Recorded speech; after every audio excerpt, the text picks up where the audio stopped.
Voici ce qui remplacera les bouteilles d'eau en plastique lors du 1000 km du Grand Défi Pierre-Lavoie cette année. Deux immenses citernes qui peuvent contenir au total près de 70 000 litres d'eau. On a ajouté finalement un système d'approvisionnement d'eau. Tout ça a été ajouté pour permettre à...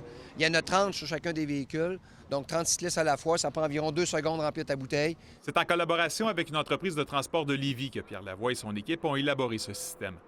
L'an dernier, 45 000 bouteilles jetables ont été utilisées par les 1200 cyclistes participants au Grand Défi. On sait qu'aujourd'hui, on le voit, là, les gouvernements viennent d'annoncer qu'il faut éliminer le plastique le plus possible parce que c'est dur de s'en débarrasser par la suite. Et cette partie-là, il fallait la faire. Pour moi, là, je commençais à avoir des problèmes avec mes valeurs personnelles. Pour s'assurer de la qualité de l'eau qui sort des citernes, un système de filtration à l'ultraviolet a été ajouté à la tuyauterie. L'eau va sortir là. Elle se trouve à sortir chaque bord de la citerne.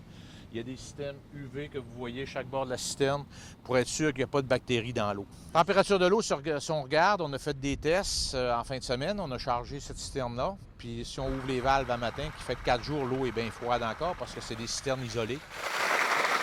Si l'événement était déjà carboneutre en compensant par la plantation d'arbres les émissions émises par les véhicules récréatifs accompagnant les cyclistes, Pierre-Lavoie ne ferme pas la porte à en faire encore davantage pour l'environnement dans le futur. On n'est pas parfait en passant. Il reste encore toujours des choses à faire, mais il faut partir à quelque part. Puis le mouvement des saines habitudes de vie grandit depuis 11 ans et le mouvement de l'environnement grandit depuis 20 ans. Donc, c'est deux mouvements parallèles, mais là, maintenant, ils viennent se joindre ensemble parce qu'il y a une cohérence de les faire travailler ensemble. José Lagagnère, TVA Nouvelles, Lévis.